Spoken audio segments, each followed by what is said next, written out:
آگے ارشاد فرمایا انما حرم علیکم المیتۃ، اللہ نے تم پر حرام کیا صرف مردار، والدم اور خون، ولحم الخنزیر اور خنزیر کا گوشت، وما اوہل بہ لغیر اللہ اور وہ جانور جو غیر اللہ کا نام لے کر ذبح کیا گیا، یہ چیزیں حرام کی گئیں۔ سب سے پہلے میتتا کا ذکر ہے، المیتتا مردار۔ مردار کے بارے میں یہ سمجھ لیں کہ جو جانور خود بخود مر گیا، مثلا بکری ہے خود بخود مر گئی، تو اسے کھانا حرام ہے، ہر مسلمان جانتا ہے اس چیز کو۔ اسی طرح یہ بھی سمجھ لیں کہ ذبح کے لیے 4 رگیں کٹنا ضروری ہے، یا 3 رگیں کٹ جائیں یا 4 کا اکثر حصہ کٹ جائے۔ کسی جانور کی 2 رگیں کاٹی گئیں اور وہ مر گیا تو مردار ہے، اسے نہیں کھایا جا سکتا۔ یہاں 4 رگوں سے مراد یہ ہے کہ جب گلے کو کاٹا جاتا ہے، کسی بھی جانور کو ذبح کیا جاتا ہے، تو 2 خون کی رگیں ہوتی ہیں وہاں پر، اور ایک خوراک کی نالی ہوتی ہے اور ایک سانس کی نالی ہوتی ہے۔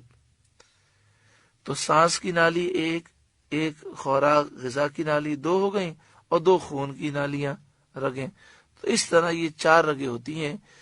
ان 4 رگوں میں سے کم از کم 3 کٹ جائیں یا 4 کا اکثر حصہ کٹ جائے تو جانور حلال ہے، اور 4 کٹ جائیں تو یہ افضل ہے۔ اسی طرح اگر جانور ذبح کرنے والا مسلمان نہیں ہے، کافر ہے، مشرک ہے، مجوسی ہے، تو بھی جانور حلال نہیں ہوگا۔ اسی طرح کوئی غیر اللہ کا نام لے کر جانور کو ذبح کرے تو بھی جانور حلال نہیں بلکہ حرام ہے۔ اسی طرح کوئی جان بوجھ کر بسم اللہ چھوڑ دے، یاد بھی تھا لیکن جان بوجھ کر چھوڑ دیا بسم اللہ شریف پڑھنا، تو جانور وہ مردار ہے، حرام ہے، اسے نہیں کھایا جا سکتا۔ مثلا مثال کے طور پر جان بوجھ کر بسم اللہ چھوڑنے کی ایک مثال یہ ہو سکتی ہے کہ چھری پر کسائی کا ہاتھ بھی ہے اور جو گائے کا مالک ہے اس کا ہاتھ بھی ہے۔ جب ذبح کرنے لگے، جو گائے کا مالک ہے اس نے کہا بسم اللہ اللہ اکبر، لیکن گائے تھوڑی ہلی اور جو گائے کا مالک تھا اس نے چھری سے ہاتھ ہٹا دیا۔ اب ذبح جو کر رہا ہے وہ کسائی کر رہا ہے، تو اس کے لیے بھی ضروری تھا کہ وہ بسم اللہ اللہ پڑھے، لیکن کسائی جو ہے وہ یہ سوچتا ہے کہ اس نے تو پڑھ دیا، مجھے پڑھنے کی کیا ضرورت ہے، تو جانور حرام ہو گیا۔ اسی طرح سیٹھ صاحب کا ہاتھ بھی چھری پر تھا اور کسائی کا ہاتھ بھی چھری تھا، دونوں نے مل کر ذبح کیا، تو دونوں کے لیے لازمی ہے کہ اللہ کا نام لیں۔ کسی ایک نے بھی جان بوجھ کے چھوڑ دیا تو جانور مردار ہو جائے گا۔ اسی طرح کسائی جب مرغیاں ذبح کرتے ہیں یا جانور ذبح کرتے ہیں تو ان کے منہ میں پان ہوتا ہے، اور پان کی وجہ سے بول ہی نہیں سکتے، تو بسم اللہ یا اللہ اکبر، اللہ کا نام لینا، یہ پڑھنا اتنا ضروری ہے کہ اتنی آواز سے پڑھے کہ خود اس کے کان سن سکیں، اتنی آواز ہونی چاہیے۔ دل میں پڑھے گا تو وہ حلال نہیں ہوگا۔ اللہ تبارک و تعالی ان مسائل کی سمجھ سب کو نصیب فرمائے۔ اس کے علاوہ اور بہت سے مسائل ہیں جو آپ باہر شریعت کتاب سے سیکھ سکتے ہیں۔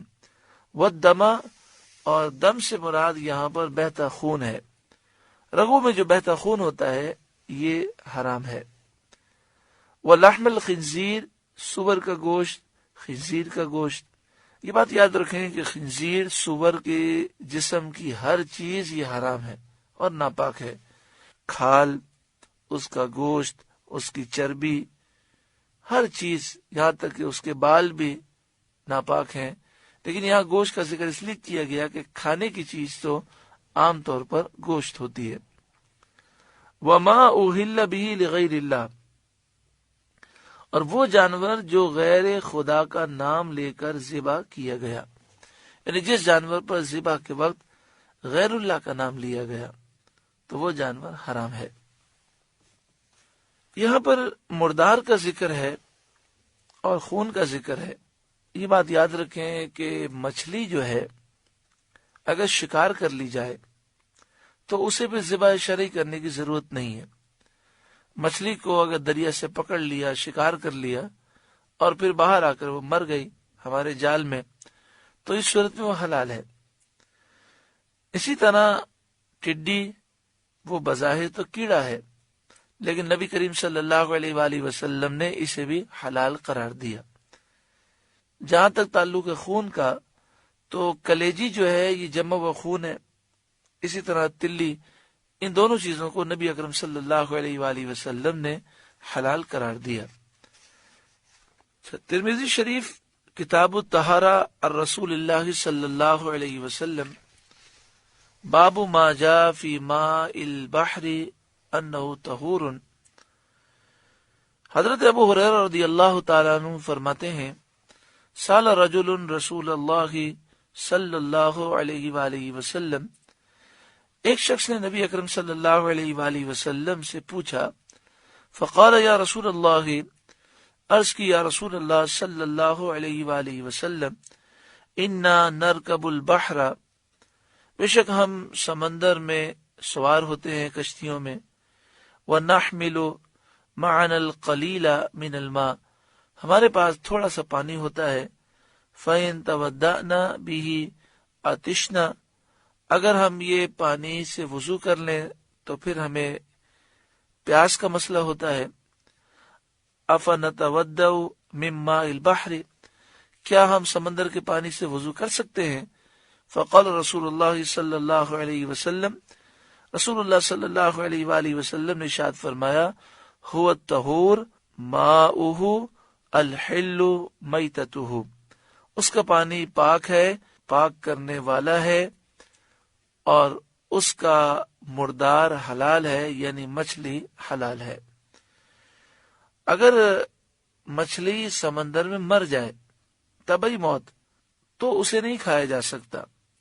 مچھلی کو شکار کرنا ہے، اسے پکڑنا ہے، پھر وہ ہمارے پاس مر جائے، باہر نکل کر مر جائے، یا سمندر کا پانی ساحل پر مچھلی کو پھینک دے اور وہ پانی نہ ملنے کی وجہ سے تڑپ کر مر جائے تو وہ حلال ہے۔